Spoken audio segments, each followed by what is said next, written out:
penggerak yang saya ikuti itu saya ada tugas untuk melakukan diseminasi tentang disiplin positif kepada rekan-rekan di sini. Saya kok berencana mau besok hari Kamis pada saat kita tombol. Hari Kamis depan itu, pada saat kita tombol saya mau masuk untuk mengisi untuk menyampaikan itu. Yang bisa dilaksanakan pada saat tombol, sekaligus nanti kita tombol terus dengan menyampaikan atau mendefinisikan yang terkait dengan tugas pelajaran seperti itu. Oh, terima kasih Pak. Iya, semoga lancar. Amin.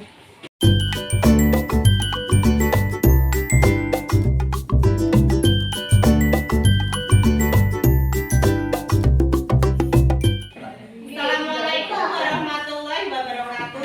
Waalaikumsalam warahmatullahi wabarakatuh. Terima kasih Bapak Ibu, pada kesempatan kali ini kita bisa bersama-sama bertemu kembali dalam kegiatan Kombel atau komunitas belajar di SD kita.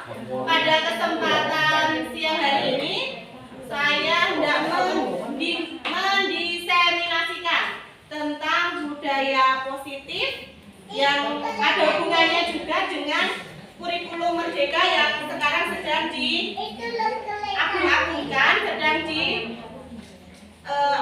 mulai dilaksanakan di berbagai sekolah. Kita mulai saja. Untuk yang pertama adalah apa saja materi-materi yang akan kita pelajari pada siang hari ini, yaitu tentang perubahan paradigma belajar. Yang kedua tentang disiplin positif, kemudian tentang motivasi perilaku manusia, kebutuhan dasar manusia, posisi kontrol restitusi, keyakinan kelas, segitiga restitusi, dan pengalaman serta pembelajaran. Baik, sebelum kita mulai kegiatan pada siang hari ini, lebih baik kita berdoa dulu supaya apa yang kita dapatkan hari ini bisa bermanfaat untuk kita semua. Amin.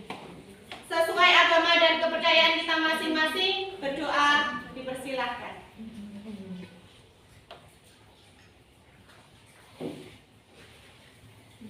Cukup? Baik, kita mulai yang pertama Bapak Ibu tentang perubahan paradigma belajar. Awal mula kita belajar dulu dengan kurikulum 2013, kemudian kita beralih ke kurikulum Merdeka. Ini pasti banyak pemikiran-pemikiran lama kita yang harus kita rubah, yang harus kita perbaiki bersama-sama. Nah, ini di sini kita akan mempelajari tentang perubahan paradigma tersebut. Menurut Ki Hajar Dewantoro, beliau menyebutkan kita ambil contoh perbandingannya dengan hidup tumbuh-tumbuhan. Seorang petani dalam hakikatnya sama kewajibannya dengan seorang pendidik. Jadi kita diibaratkan seperti petani. Dalam hakikatnya sama kewajibannya dengan seorang pendidik yang menanam padi misalnya. Kita diibaratkan seperti petani yang menanam padi. Hanya dapat menuntun tumbuhnya padi. Ia dapat memperbaiki kondisi tanah, memelihara tanaman padi, memberi pupuk dan air, membasmi ulat-ulat atau jamur-jamur yang mengganggu hidup tanaman padi, dan lain sebagainya. Jadi intinya kita itu tidak bisa mengubah, kalau kita ibaratkan seorang petani, kita kok mengubah padi mau jadi hasilnya itu jagung, tidak mungkin. Yang kita bisa lakukan adalah bagaimana caranya supaya padi itu nanti menghasilkan padi yang unggul, padi yang bagus. Tetapi kita yang bisa kita berikan adalah dengan, kalau di tanaman ya berarti kita memberi pupuk. Kalau ke anak apa? Masukannya bukan dengan tipe yang lama, tetapi kita pakai yang baru. Nah, yang baru itu seperti apa? Salah satunya yang akan kita pelajari hari ini yaitu tentang disiplin positif. Sekolah diibaratkan sebagai tanah tempat bercocok tanam, sehingga seorang guru perlu mengusahakan agar sekolah menjadi sebuah lingkungan yang menyenangkan, aman, nyaman untuk bertumbuh, serta dapat menjaga dan melindungi setiap murid dari hal-hal yang kurang bermanfaat atau bahkan mengganggu perkembangan potensi murid. Dari sini, karena tadi guru diibaratkan seperti petani, lingkungan sekolah ini adalah lahannya. Jadi bagaimana kita menjadi petani itu menanam padi itu supaya dia bisa tumbuh di lahan yang sudah ada, tetapi tumbuhnya itu baik. Gampangnya ngeten, kita nggak bisa mengubah anak itu sesuai dengan apa yang kita mau, tetapi kita hanya bisa menggiring mereka supaya sesuai dengan apa bakat dan minat yang mereka miliki. Kalau kita pada zaman yang dulu, pada kurikulum sebelum-sebelumnya, itu kita yang seperti nyetir anaknya. Kamu harus ikut materi ini, kamu harus menguasai materi ini. Dengan catatan nilaimu kudu apik ning kene. Nah, sekarang tidak. Kita mengembangkannya tidak di situ. Ada anak yang dia itu menguasai satu konsep tetapi tidak melalui yang bentuknya pengetahuan, tidak melalui tertulis. Dia bisa melalui praktik, bisa melalui bentuk-bentuk yang lain yang memang sesuai dengan bakat mereka.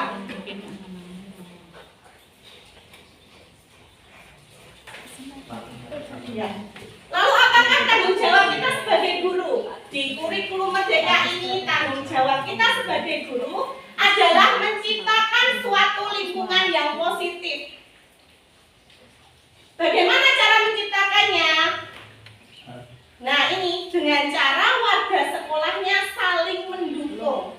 Jadi tidak bisa kita di dalam satu sekolah itu kok berdiri sendiri, tidak bisa. Harus bekerja sama antara gurunya dengan atasannya, kemudian dengan murid-muridnya, bahkan dengan wali muridnya. Saling belajar. Bagi yang belum mengetahui tanya dengan yang sudah memahami. Kemudian saling bekerja sama.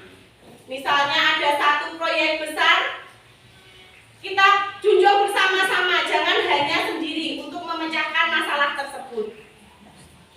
Dari kegiatan yang saling mendukung, saling belajar, saling bekerja sama ini, nantinya akan tercipta kebiasaan-kebiasaan baik. Kalau yang kita unggulkan di sekolah kita sih karakter, nah terbentuk karakter yang baik salah satunya ini. Nah, kebiasaan-kebiasaan baik inilah yang kemudian membentuk karakter baik dari warga sekolah. Jadi yang diharapkan berkarakter baik bukan hanya dari muridnya saja, melainkan seluruh warga yang ada di sekolah tersebut itu harus punya karakter yang baik. Nah, nanti akhirnya terciptalah budaya positif. Nah, ini alur tanggung jawab kita sebagai guru sebenarnya adalah pada budaya positif. Tetapi ada langkah-langkah, step-step yang harus kita tempuh. Salah satunya tadi saling mendukung, saling belajar, bekerja sama, sehingga menciptakan kebiasaan dan terbentuklah karakter yang mengarah ke budaya positif. Nah, sekarang kita akan mempraktikkan. Coba Bapak Ibu kepalkan tangannya. Jangan atas-atas, bau sudah siap. Satu saja, tidak. Semangat. Dikepalkan tangannya, bayangkan di dalam tangan Bapak Ibu itu ada barang yang sangat berharga. Nah, ini tergantung yang berharga masing-masing personalnya apa. Lah pacar misalnya. Ya,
yang di sini itu berpegang untuk memegang kendali atau kontrol terhadap kegiatan ini.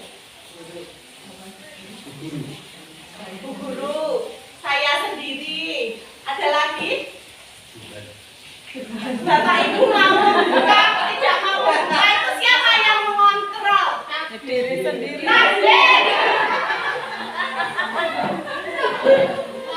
Radennya. Jadi yang berperan sebagai pengontrolnya adalah diri Bapak Ibu sendiri. Sesuai dengan kebutuhan pada saat itu. Misalnya, wah aku kebutuhannya pancen mau mempertahankan, pasti akan menutup. Tetapi bagi yang ya wis lah karo kanca dhewe kok. Ya, kuwi nggih. Nggih, dengan teman sendiri. Ya.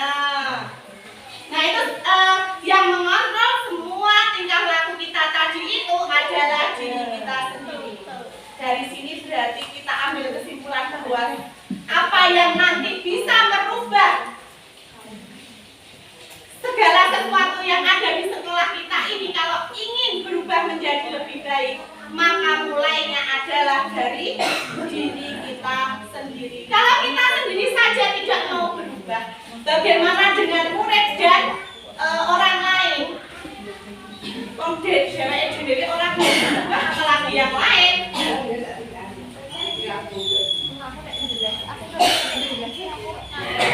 Nah, menurut Dr. William Glasser dalam teorinya bernama choice theory.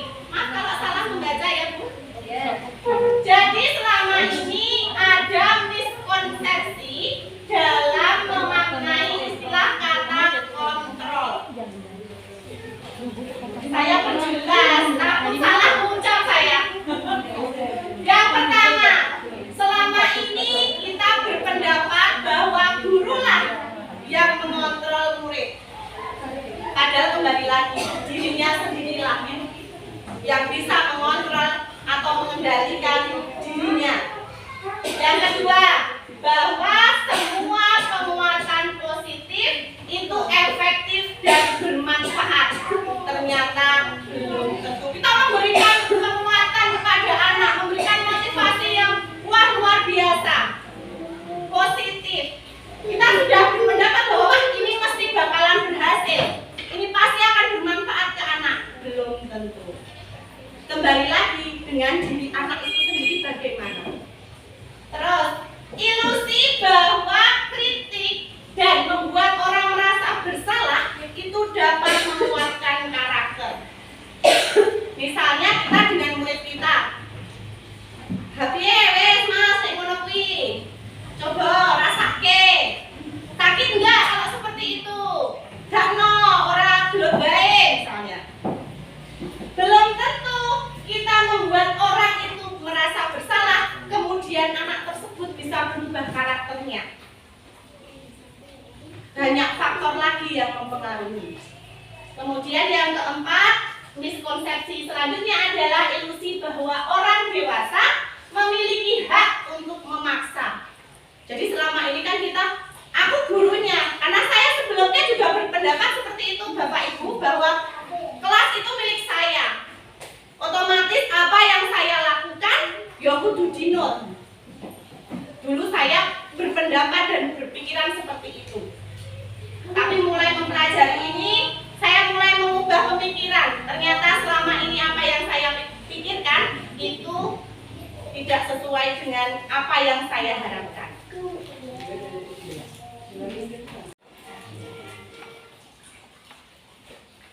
Menurut Stephen R. Covey, siapa ya namanya? Stephen. Bagaimana seseorang bisa berubah dari paradigma dari stimulus respon menjadi teori kontrol. Stimulus respon itu berarti apa yang kita lakukan dulu dengan memberikan berbagai macam nasihat yang ada. Kalau menurut saya pengalaman saya di kelas tinggi itu rasanya kok masuk telinga kanan keluar telinga kiri. Nah, kalau yang di kelas rendah bagaimana? Kalau yang saya rasakan di kelas tinggi itu sekarang saya ngomong ya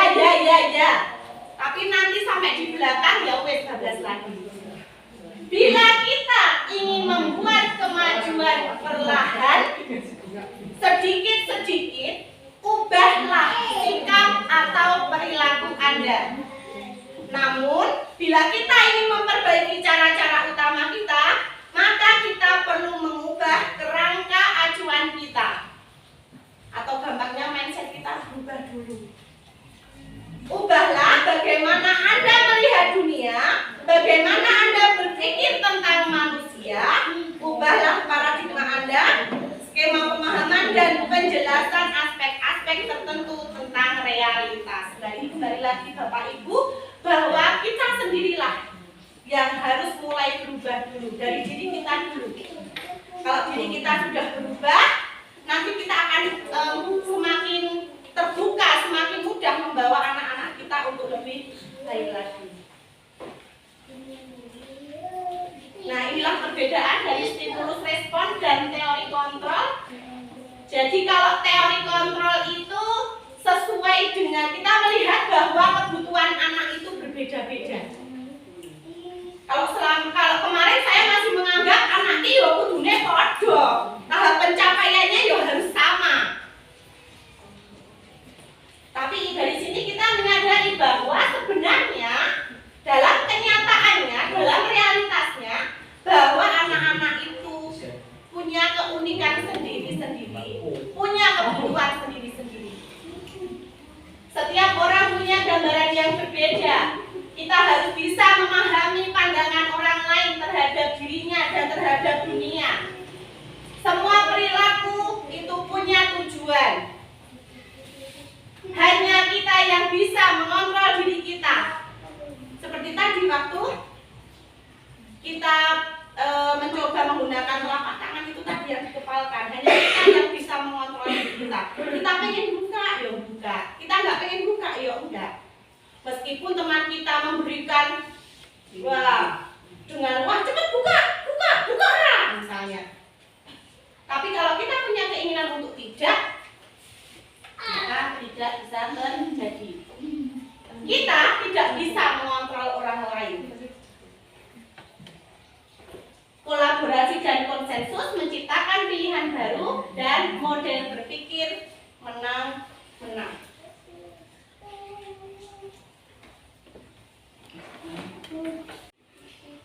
Sekarang kita masuk tentang disiplin positif. Sebelum ke disiplin positif, yang kita ketahui dulu adalah pengertian disiplin. Di pemikiran kita dulu bahwa menurut kita disiplin itu ya dihukum. Nah, pokoknya nek ben arep iso disiplin, gampangnya orang-orang militer lah. Orang-orang militer mau disiplin ya kudu dihukum, nek ra dihukum ra disiplin. Tapi kita di dunia pendidikan bukan yang namanya disiplin itu berbeda dengan yang namanya hukuman.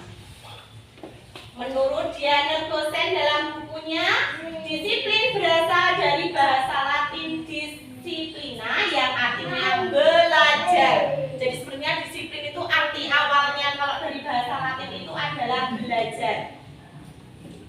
Kemudian disiplin juga berasal dari akar kata yang sama dengan disciple ya, atau murid atau pengikut. Disiplin diri berarti disiplin yang berawal dari diri kita.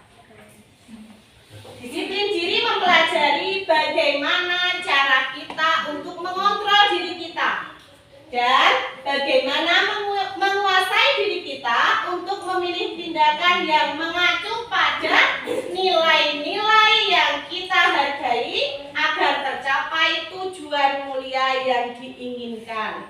Jadi disiplin itu bukan sekedar hukuman saja, melainkan di sini menitik beratkan pada mengontrol diri agar mengacu pada nilai-nilai dan tujuan yang mulia. Yang perlu kita tahu bahwa tujuan dari pendidik adalah menciptakan anak-anak yang memiliki disiplin diri sehingga mereka bisa berperilaku dengan mengacu pada nilai-nilai kebajikan universal.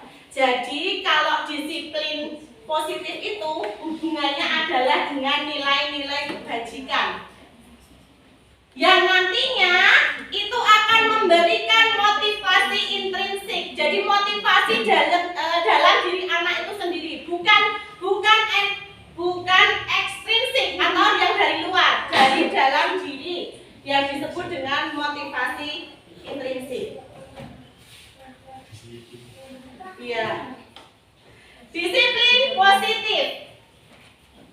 Sebuah pelanggaran, kalau misalnya di sekolah kita punya aturan sendiri, kemudian ada pelanggaran yang terjadi.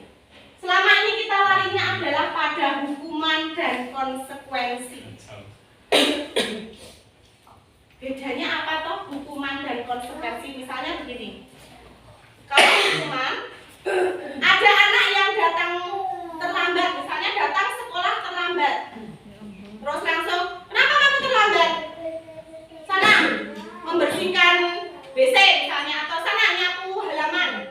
Itu masuknya ke hukuman. Kalau konsekuensi misalnya orang yang sedang olahraga, kemudian dia datangnya terlambat. Karena datang terlambat saat olahraga, maka dia diminta push up. Kan sudah beda lagi. Jadi kalau yang konsekuensi itu masih ada hubungannya dengan yang pelanggaran yang dilakukan. Kalau hukuman itu bisa bersifat yang fisik maupun ucapan. Ucapan itu juga termasuk bisa hukuman. Kalau itu tidak sesuai dengan pelanggaran yang dilakukan. Salah satu bentuk disiplin positif adalah restitusi. Dalam restitusi itu anak-anak itu akan menemukan solusi untuk memecahkan masalahnya sendiri. Jadi kalau selama ini kita yang membuat aturannya, nek kamu gini, tak poin gini ya, nek kamu melanggar ini, hukumannya ini. Kalau restitusi tidak, anak yang melanggar, anak sendiri yang mencari solusi untuk masalah yang mereka atau pelanggaran yang mereka hadapi itu. Dengan apa? Nanti akan kita pelajari tentang keyakinan kelas. Sebuah pelanggaran, oh ini sudah. Nah, tadi disampaikan adanya nilai-nilai kebajikan. Ternyata nilai-nilai kebajikan itu banyak sekali yang mencetuskan atau yang menyampaikan. Salah satu yang sudah erat dengan kurikulum Merdeka adalah profil pelajar Pancasila. Ada berapa dimensi? Ada berapa? Ada 6. Beriman dan bertakwa kepada Tuhan Yang Maha Esa dan berakhlak mulia, mandiri, bernalar kritis, berkebinekaan global, gotong royong dan kreatif. Tapi selain ini ada lagi pencetus-pencetus yang menyampaikan juga tentang nilai-nilai universal atau nilai-nilai kebajikan universal. Ada menurut IBO. Kalau ini dari sini yang sudah ada di sekolah kita apa Bapak Ibu? Ada rasa hormat, integritas, mandiri, menghargai, antusias, empati, keingintahuan, kreativitas, kerjasama, percaya diri, komitmen. Mana yang sudah mulai muncul di sekolah kita? Oh semua. Yang belum muncul apa?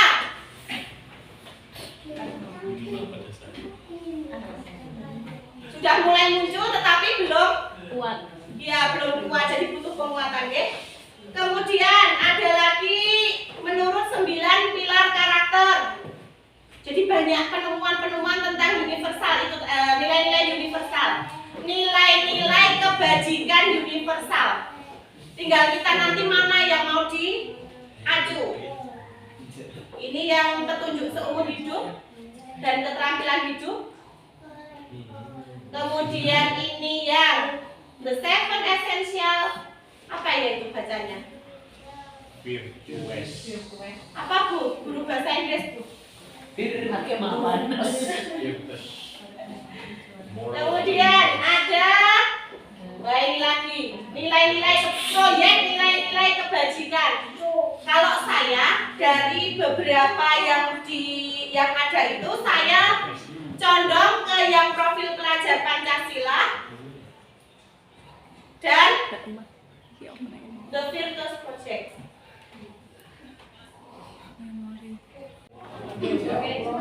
Baik, kita lanjut ke motivasi perilaku manusia. Ada 3 motivasi perilaku manusia.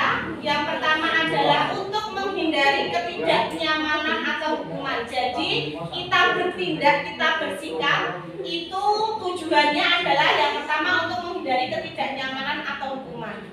Wah, aduh nanti aku dihukum untuk mendapatkan imbalan atau penghargaan dari orang lain, melakukan sesuatu karena ben dapat pujian, biar dapat reward misalnya.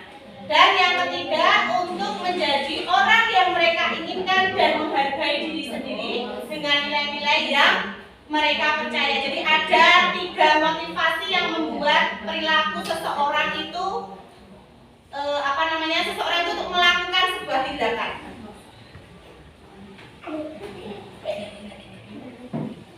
Selanjutnya adalah kebutuhan dasar manusia. Nah, ini ada 5 kebutuhan dasar manusia. Yang pertama adalah kebutuhan untuk bertahan hidup, agar bisa bertahan untuk hidup.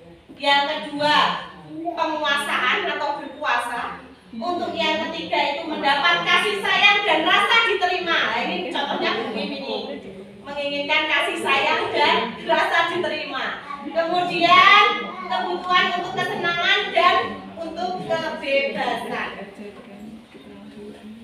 Nah, mari hari ini akan saya ajak Bapak Ibu untuk mengisi kuesioner. Kuesioner ini nanti akan saya bagikan. Bapak Ibu silakan memberikan lingkaran pada angka yang sesuai dengan kondisi Bapak Ibu saat ini. Gitu, oke? Baik, ini kuesioner yang akan Bapak Ibu isi. Nanti berikan lingkaran pada angka yang sesuai. Di daerah ke belakang.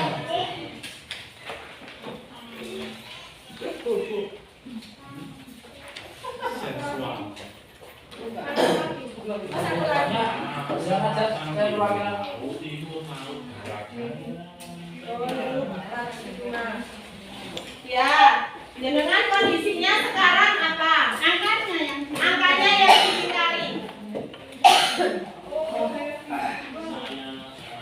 Ya, monggo.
Skornya, jumlah skor 1 sampai 10 berapa?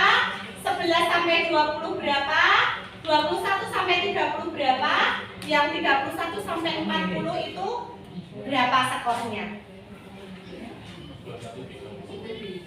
Oke, dijumlahkan misalnya tadi soal nomor 1 3, soal nomor 2 1, berarti 3 tambah 1 4, dan seterusnya untuk yang nomor 1 sampai 10, terus nomor 11 sampai 20, nomor 21 sampai 30. Jadi sendiri-sendiri.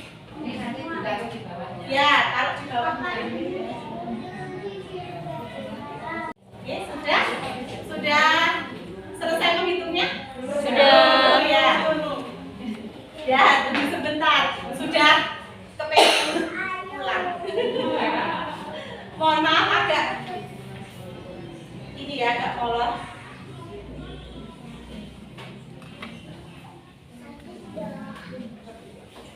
Kalau sudah, silakan Bapak Ibu cek mana yang tertinggi dari nomor tersebut. Antara nomor 1 sampai 10, 11, 20, 21, 30, 31, 40. Mana yang skornya tertinggi? Itulah kebutuhan Bapak Ibu saat ini. Apa? Kalau Pak Bayu? Oh, Pak Bayu kesenangan. Kasih sayang dan rasa. Oh, kasih sayang dan rasa diterima. Oh, saya penasaran sama Bu ini nih. Aku kesenangan. Oh, kesenangan. Bu Laras apa? Wah, kekuasaan. Wah, kekuasaan. Yang paling tinggi. Yang paling tinggi jumlahnya yang mana?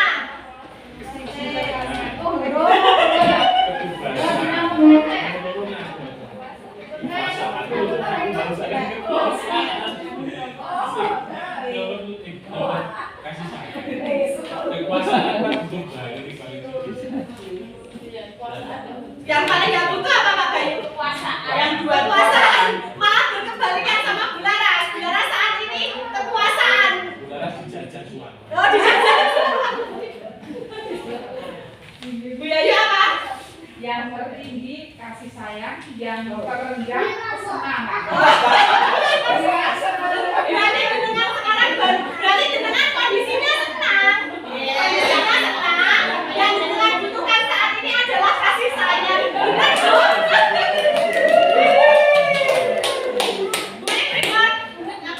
Saya ini Apa kesenangan? yang nomor 2, yang nomor 2 apa Mbak? Kekuasaan. Terus sama apa ada 2 ya? Apa sama apa? Sama nomor terakhir nomor 4. Oh, berarti jenengan kurang kekuasaan, kurang berkuasa dan kurang kesenangan. Makanya ini kebutuhannya yang tertinggi. Oke, nanti itu bisa dikumpulkan setelah kegiatan ini saja. Saya lanjutkan berikutnya, yaitu tentang posisi kontrol restitusi. Nah, tadi kita sudah membahas bahwa yang namanya salah satu bentuk untuk sebuah pengganti hukuman itu adalah restitusi. Ada 5 posisi kontrol seorang guru. Nah, ini yang nanti kita akan menilai diri kita. Kita berada di posisi yang mana? Atas kah? Bawahnya? Sampai kah? Yang pertama, kita memposisikan diri kita sebagai penghukum. Apabila pada saat menyelesaikan suatu permasalahan itu kita dengan nada suara yang tinggi. Bahasa tubuhnya, matanya melotot, jarinya menunjuk-nunjuk. Matanya melotot, kita sambil nada suaranya tinggi, jarinya menunjuk-nunjuk. Contohnya, misalnya ada yang datang terlambat lagi, pasti terlambat lagi.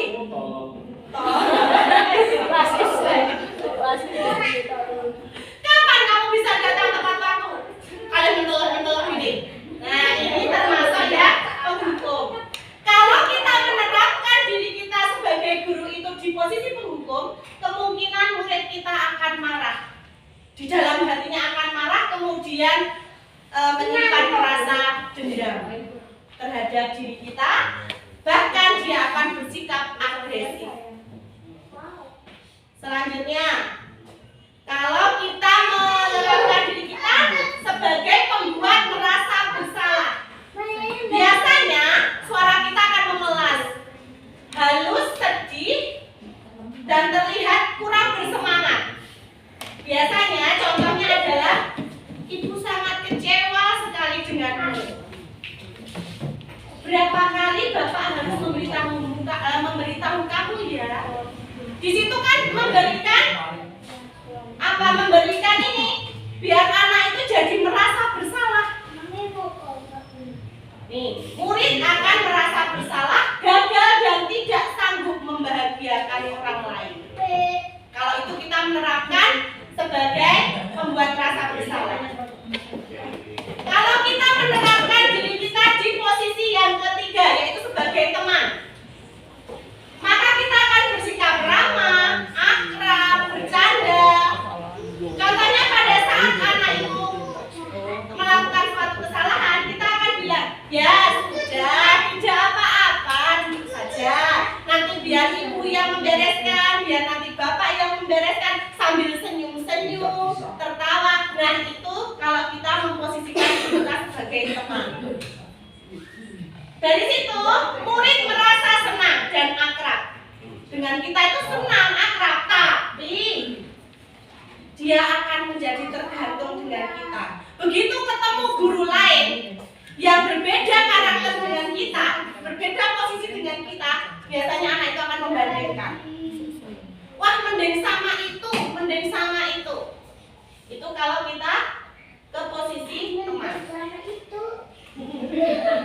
Iya ya. Kalau kita di posisi pemantau, suara kita akan datar, bahasa tubuhnya formal. Contohnya, coba peraturan apa yang tidak sesuai? Atau kalau kamu melakukan itu, apa konsekuensinya? Kalau kita berdiri sebagai pemantau, maka anak itu akan paham konsekuensi apa yang harus dia jalankan kalau dia melanggar. Tapi di sini yang diharapkan adalah di posisi yang kelima, yaitu kita sebagai manajer. Bapak Bayu sekali nih. Nada suaranya tulus, bahasa tubuhnya tidak kaku, mendekat dengan murid. Kemudian apa? Dia akan mengatakan kalau ada pelanggaran apa yang kita yakini tentang keyakinan kelas kita. Lalu apa rencana kamu untuk memperbaiki hal ini? Saya pernah mempraktekkan ini, memang awal mula dipraktekkan badannya kaku semua, Bu. Benar-benar saya harus senyum, tidak dengan wajah garang. Kemudian saya dengan nada yang lemah lembut, tidak. Padahal karakter saya kan sebenarnya tar. Nah ini bagaimana keyakinan kelas apa yang tidak sesuai dengan apa yang kamu lakukan saat ini? Kalau tidak sesuai, lalu apa yang harus kamu lakukan? Nah itu kan jadi berlawanan dengan saya. Ya awalnya memang loro kabeh awake, tapi lama-kelamaan terbiasa. Ya meskipun kadang masih ada suara agak, kalau terpancing emosi ya keluar lagi. Tadi yang penghukum tadi itu. Nah Bapak Ibu, agar Bapak Ibu bisa lebih jelas tentang 5 posisi kontrol, Bapak Ibu bisa menyaksikan video yang saya putar berikut. Nah, berbicara tentang keyakinan kelas, Bapak Ibu, selama ini yang kita tahu adalah peraturan kelas. Pada nyatanya antara peraturan kelas dengan keyakinan kelas itu berbeda. Kalau peraturan kelas itu biasanya kita yang membuat. Biasanya sudah ada sejak awal begitu anak masuk, ya sudah ada ini loh aturan kelas kita. Tapi kalau keyakinan kelas tidak. Keyakinan kelas itu kita buat bersama dengan murid. Kita buat kesepakatan antara kita dengan muridnya.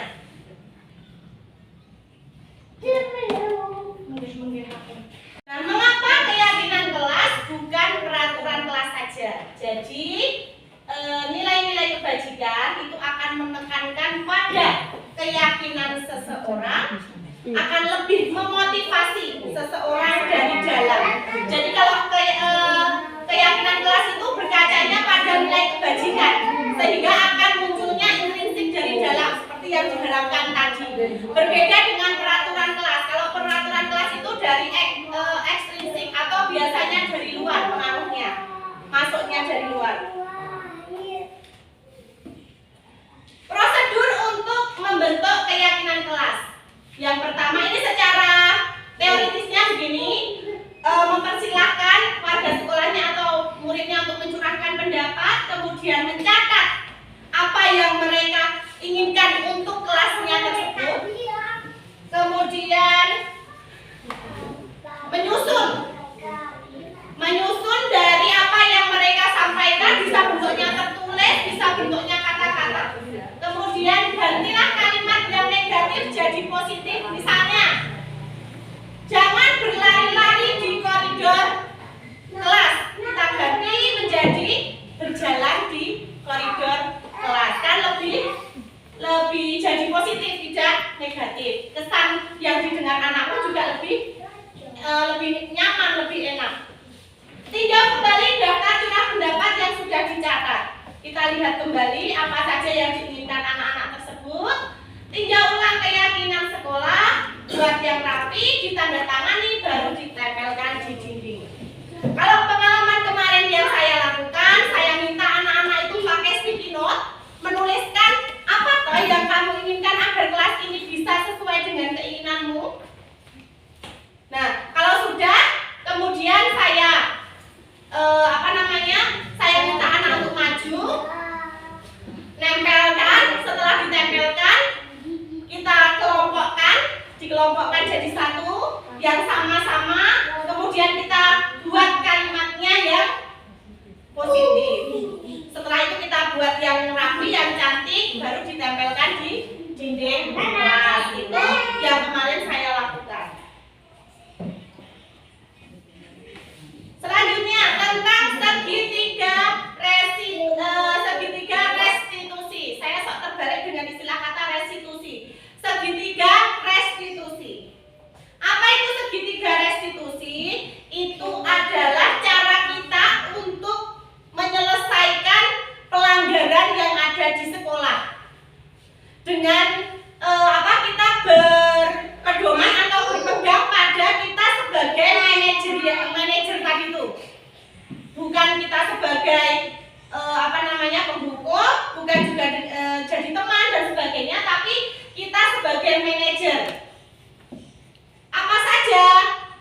Ada menstabilkan identitas, itu dengan kita menanyakan kepada anak, menanyakan apa yang sudah terjadi tadi, mengapa bisa terjadi, itu menstabilkan identitas. Kemudian validasi tindakan yang salah. Kita pancing anak tersebut untuk mengakui sendiri apa kesalahan yang sudah dia perbuat. Kalau dulu saya melakukannya langsung, tadi yang ambil kamu kan, tadi yang merusak kamu kan, sekarang tidak.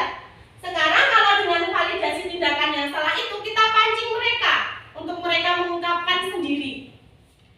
Nah, setelah itu baru menanyakan keyakinan. Kita hubungkan dengan keyakinan kelas yang sudah kita buat. Misalnya, dari perilaku itu tadi tidak sesuai dengan keyakinan kelas kita yang mana. Jadi dari sini anak itu akan bisa menemukan pemecahan untuk kesalahan yang sudah mereka perbuat. Jadi bukan kita yang menentukan, sehingga nanti ke depannya mereka itu akan terbiasa. Kalau selama ini kan akan mengulang hal yang sama. Tapi dengan ini minimal anak itu mulai bisa berpikir nanti kalau saya seperti ini jadinya begini. Nah, itu pakai segitiga restitusi. Baik, ini pengalaman dan pembelajaran yang saya dapatkan setelah saya mempelajari tentang disiplin positif, yaitu pada awal mulanya saya menerapkan disiplin positif ini, saya masih kesulitan karena saya harus mengubah dari pola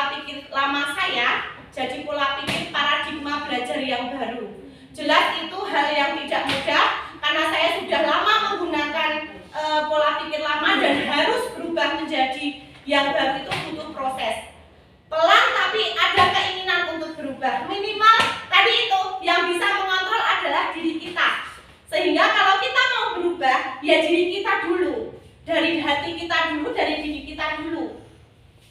Terus murid kesulitan menyesuaikan dengan keyakinan kelas. Karena apa? Mereka dulu sudah terbiasa dengan aturan. Kita buatkan aturan, aturannya seperti ini. Kalau dilanggar kamu harus mengepel, mencuci kamar mandi, membersihkan kamar mandi, kamu harus menyapu, kamu harus ini. Tapi kalau yang keyakinan kelas itu apa yang sudah dibentuk bersama-sama anak itu yang kita yakini, yang kita lakukan. Contohnya kita sudah bikin keyakinan kelas bahwa menjaga kebersihan ruang kelas. Maka begitu anak itu melakukan pelanggaran, kita tegur. Apa yang kamu lakukan? Tidak sesuai dengan keyakinan kelas kita yang mana? Oh, tentang kebersihan, Bu, misalnya. Nanti kalau itu kita biasakan, awal mula anak akan kesulitan menyesuaikan, tapi lama-kelamaan mereka akan terbiasa. Memang kalau dibilang sulit pelaksanaannya, ya saya sendiri merasakan tidak semudah itu anak mengikuti aturan seperti ini. Tapi saya percaya, saya yakin dengan proses lama-kelamaan mereka akan terbiasa. Nah, setelah menerapkan disiplin positif ini, maka saya merasakan, saya melihat anak-anak menjadi lebih senang belajar di sekolah. Mereka tidak memiliki beban, ketakutan. Kadang ada loh anak yang datang ke sekolah kok wedi dengan kita. Wah, aku wedi mengkone diseneni, aku wedi mengkone ini. Tapi dengan adanya disiplin positif ini, anak akan lebih senang belajar di sekolah. Seperti harapan dari Ki Hajar Dewantoro, bahwa kita mengajar itu harus bisa menciptakan suasana yang menyenangkan. Lalu murid akan merasa dianggap bahwa dia itu adalah bagian dari kelas kita. Yang selanjutnya, guru akan nyaman mengajar karena kita mengajarnya juga jadi sesuai dengan apa yang mereka butuhkan. Kita tidak, kalau dulu kan begitu anak tidak mencapai suatu KKN kita sudah kelabaan. Via cara nenek, sekarang kita bisa alihkan dengan cara yang lain. Berarti dia pemenuhannya tidak dengan ini. Yang terakhir, guru lebih dapat menahan emosi saat menghadapi murid. Nah, ini yang paling saya rasakan adalah menahan emosi. Dulu saya emosi ibaratnya tingkatnya dewa, sekarang ya anaknya dewa lah. Walaupun kadang juga kayak begitu, sini sudah banyak pikiran, ya keluar lagi gitu. Wah, gitu lagi. Tapi kembali lagi, wah saya harus ingat, saya sudah belajar ini, otomatis saya harus bisa menerapkan. Nah, Bapak Ibu, dari saya kiranya cukup sekian. Semoga apa yang saya sampaikan hari ini bisa bermanfaat. Mohon maaf apabila banyak kekurangannya dalam penyampaian maupun tutur kata dan sikap saya. Saya akhiri. Wassalamualaikum warahmatullahi wabarakatuh. Waalaikumsalam warahmatullahi wabarakatuh.